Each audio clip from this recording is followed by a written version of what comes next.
Well, today something along the same lines as doing the 27 Chevy block. We're going to deck the head with a straight edge that's qualified. I get about 2 thou. No, I should have brought a profilometer arm just to see what the original profile is. Yes, it's been lightly bead blasted. It'll change a bit, but it is very rough. I'll see if I can do this one-handed with just the bridge tool here. You see it kind of goes up and down, up and down. Just catching the highs and lows. So we're just going to give it a light decking. Tool I'm going to use over here. This time we're actually going to use a CBN. Get it this way here. An actual, oh, wrong side. I'm going to use an actual CBN this time. So we'll see how it goes. I've never cut with a CBN on this machine, so we'll see. Now some people might look at the fixture I made, I'll show shortly, and say, well, why don't you use a rollover fixture like this? I'll tell you the honest truth, I haven't had it made yet. Here's the pedestals. There's your main plate. I'm working on it. I do this stuff in my spare time when I have time. So it all takes time. In case anybody's wondering why there's two cutter heads in here, this one's slightly above than this one, just for balance. I can run this at 1,000 RPM. No major shaking, no major, I don't know if you're gonna hear me over this or not, but.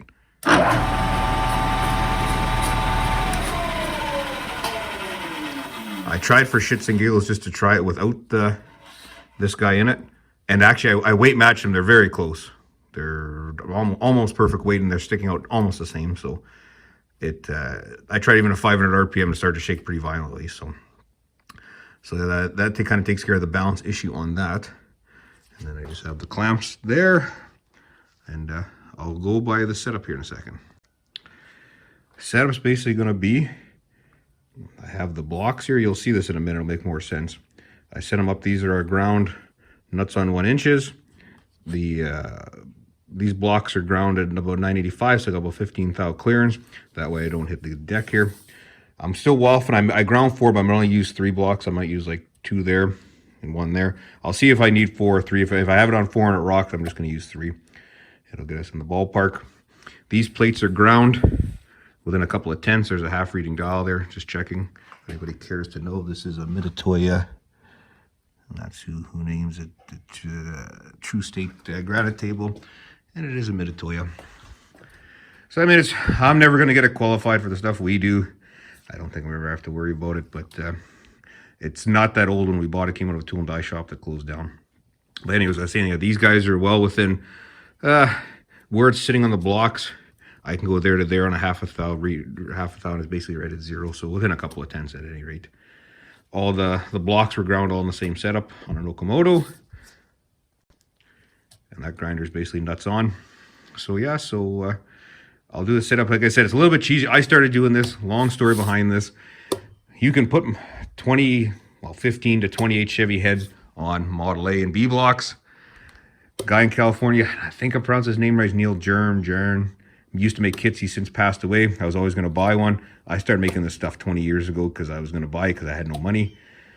And still have no money, but I doubt I'll ever run one, but you never know. So these blocks are actually made up. Let's see if I can get in here a little bit better to show. That's why they do have this 3 sets of holes. 15 to 27 or whatever, 13 to 27, 28 on the outside holes.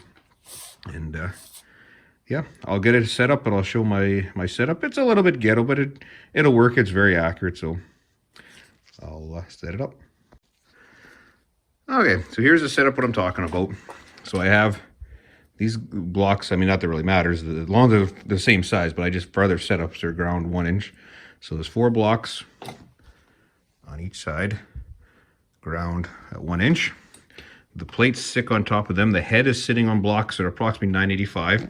I end up going with 3 because a 4th, you could just get a little bit of wiggle out of it. Sorry about this crappy camera for. And I said it just wants to go. So I'm happy with that. The head sat flat. There was no rocking. So like I said, my plates are ground. So I don't know how this is going to work with this one hand. But like I said, there's no shims, no nothing, no tomfoolery. If I get the camera, it's just right there. We go. So like I said, so we're basically 0, 0, 0, 0 on that side. So like I said, it's within a couple of tenths. Just a quick side note. old tool and die maker at work, ground these up for me years ago at work. I went and added the holes for the 28 Chevy, and actually it pushed it out to the 2 humps there. It was out of, moved about 1,000 because it's so close to the edge there. This setup, I can get away with it, but in case these are for something else, for parallels, set them back up and reground them again. But I doubt Barry watches, but if it is, thanks, Barry. But yeah, the notches are in here, so I can hold it down onto the table. And what I'm going to do is tighten everything up. I'll flip it over. We'll check the head to make sure it's in the plane it needs to be, and then we'll throw it on the mill. I don't know how else is going to work with one-handed, but I'll try it. My partner's in school today. So, okay, depending where you go, like, you know, you catch... I just had it a second here ago. But to catch the high spot, so, you know, head's not 100%. So basically we're half a thou above there. And we go to this spot, and we're within... I mean, I could fudge it to where I want to go, but it's catching the high spots, the point here. So basically there's 0 of that.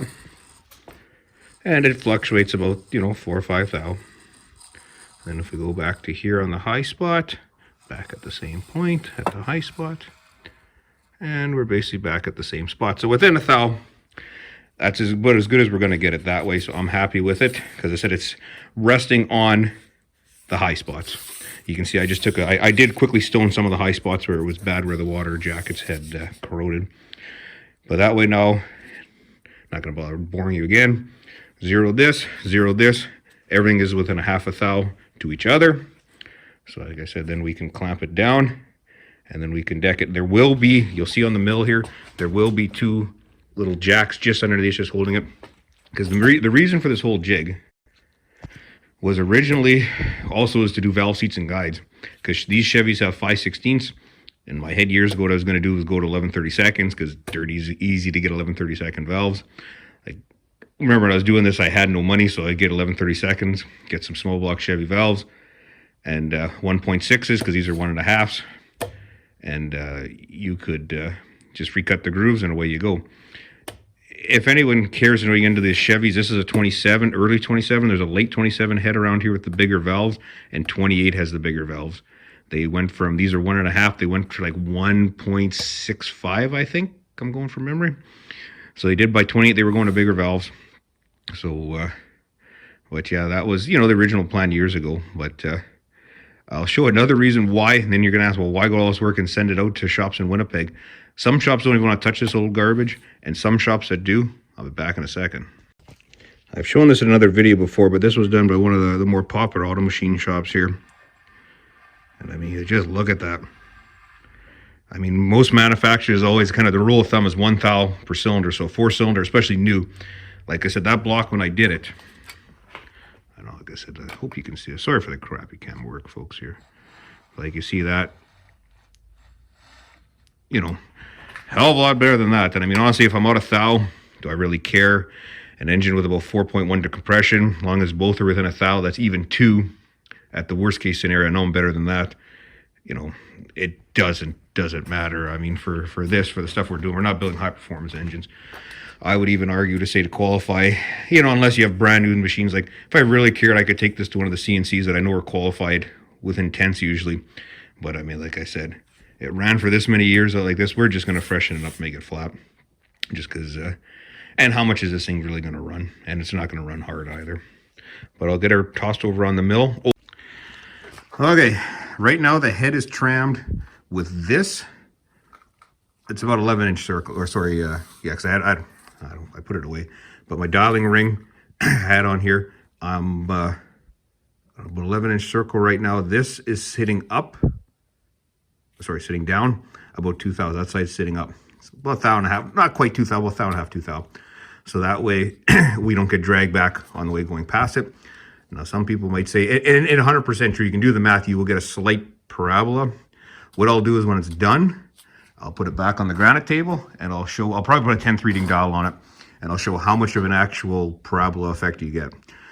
The head's only 6 3/4, so over 11 inches. You can do the math. I've sat down and done the math because we've done similar stuff like this at work before, and it's very negligible for what we're doing here. But I will set it back because, short story, years ago I used to have a quick way grinder, and it was, I think, at 855, and I forget how much they had you tilt the head up like manufacturer wise. So same thing, so you don't get drag back on it. So I mean the OE manufacturers do, or the rebuild manufacturers do it as well. So I'm not the person who thought about this. So okay, that was a cut at about 2 thou. You can see it's now the only thing, like I said, I maybe got to kick it back a little bit more, because you can see I just had a drag back mark. You just see there, I might kick it a little bit more, but you see it cleared all the edges there, and in the middle where it made sense.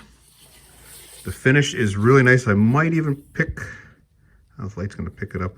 You can't feel, I mean, I know I got gloves, but you can't feel, but I will bring a profilometer home to check. That was feeding at, here's 9 inches a minute and just under 900 RPM according to the scale on the mill there. So you can see everything's fairly good. I mean, you can see where we had it here and here. So the head did have a wow in the middle, and it did have a wow that way. So I'll probably take about 1 thou for a final pass here, and that'll probably make that go away. Maybe even 2 thou.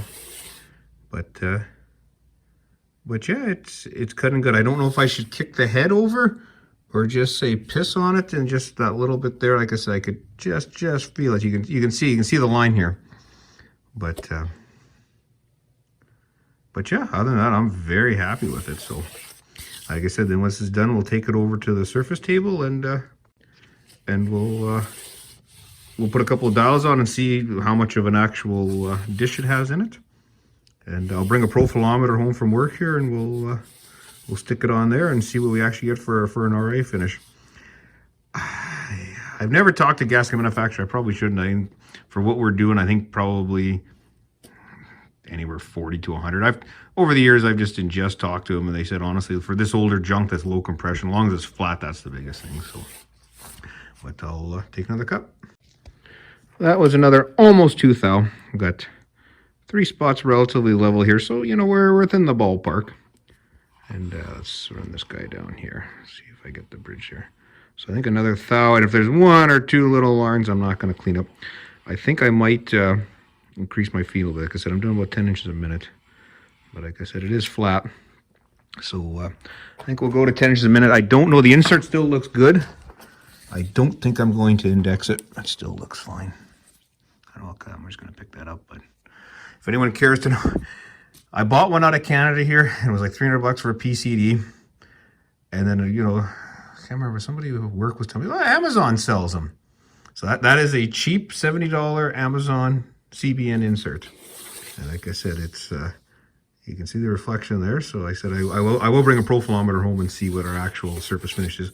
I'm worried it's almost a little too fine. I think I'm going to pick my feet up just a little bit. I might go up to about 13 inches a minute just to get a little bit of a rougher finish on there.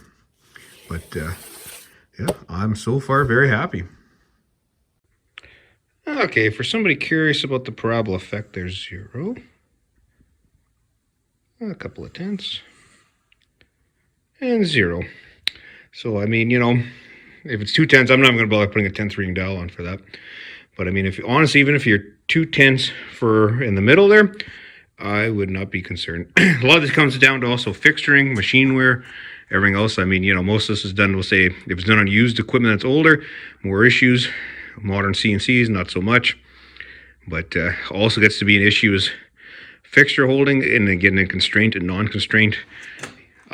You could argue this is in a constrained condition, but since it's on outside, I mean, I might just throw up on jacks for shits and giggles to see. I don't think it would move it anything negligible whatsoever. But yeah, so that's surfacing on a Bridgeport clone with a CBN.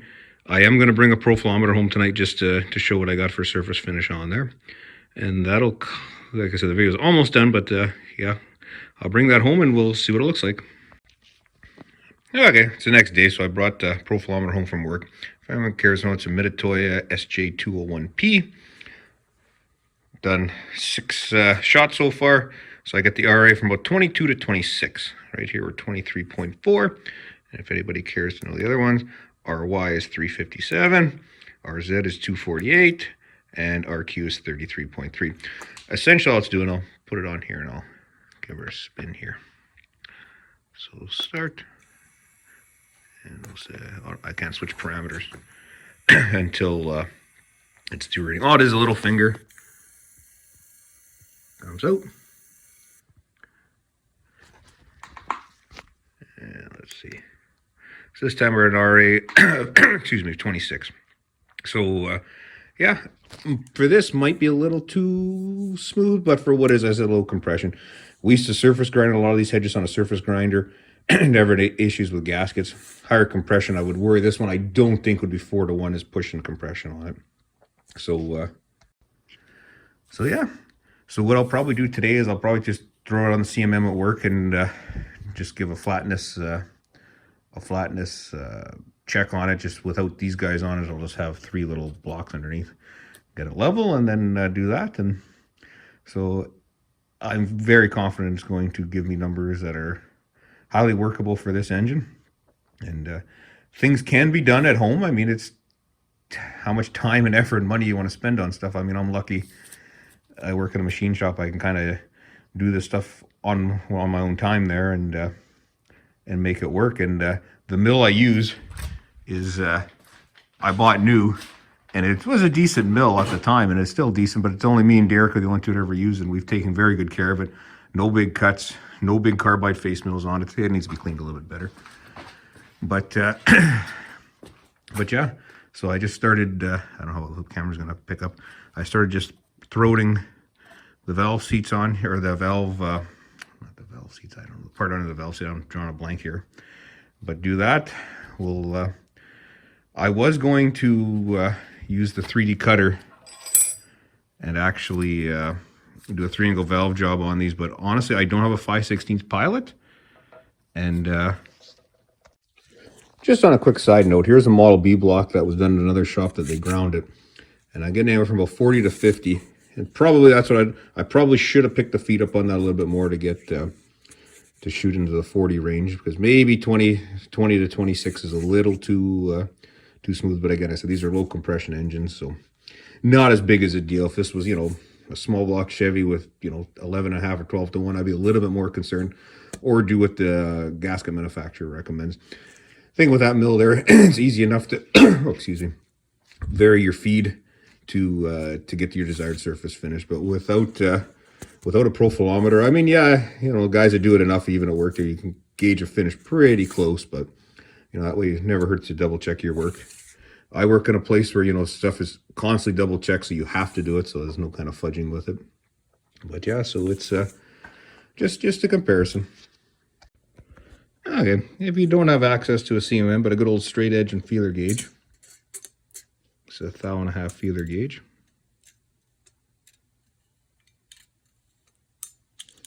Oops. It's going to suck here with one hand, but we'll try it. Like I said, I'm going to throw it up on the CMM just for shits and giggles to see what it says. One of the old tool and die makers at work used to always say it's a glorified vernier caliper, so he always questioned the accuracy of it. The nice thing is for profiles, not a radius. Oh, thought I could get underneath there. There's a little bit of, but no, it didn't stick underneath. If anyone's caring to know how I have it supported, so there's no trickery, no tomfoolery. It's only supported at 3 spots, no clamps, no nothing. It's on its own free weight. So yeah, the next thing will be on the, there you can see there. Could put a flashlight underneath there. You do see light here, but that's the valve pocket. So we will see how straight it is. Okay, hopefully you can hear me over the hum of the fan here. The 27 Chevy head is now on a CMM. It's a Xi CMM. Gets qualified once a year by an outfit down in Minnesota. I think its qualification's coming up here shortly. But I can spoil, I've already ran it. From end to end, it's within 0.6. And if we do, I think he's got it set up, because I don't run it, the QC guy runs it, but he's gone home. And in the middle, he did kind of like a figure 8 pattern. It was an extra additional 10, so it's 7/10 out of flatness in the plane here. So I'm gonna hit go here and see what happens. Okay, I forgot to hit record, but I did hit go. Oh no, he does have it doing the pattern there. I know he changed it up a bit.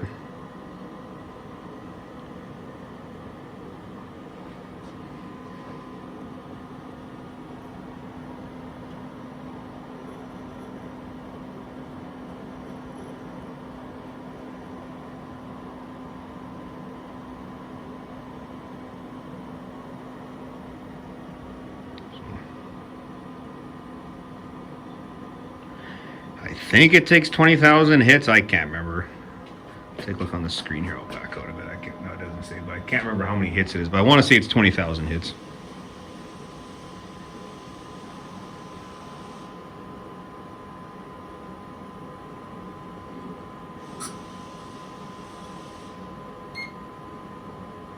So what it'll do, it'll actually just keep repeating itself over and over again. So that's how he has it set up there.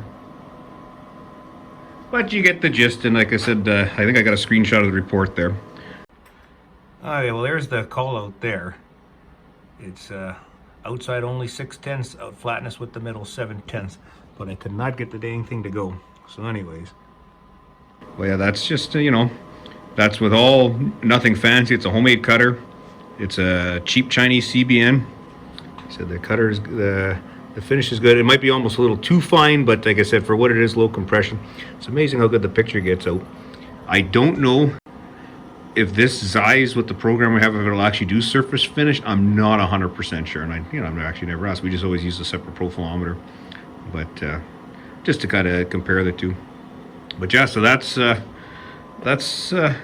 surfacing ahead on a Bridgeport with a CBN. And if you like this video, like, share, and subscribe. There'll be some other machining videos and Model A stuff probably coming up here shortly. Bye for now.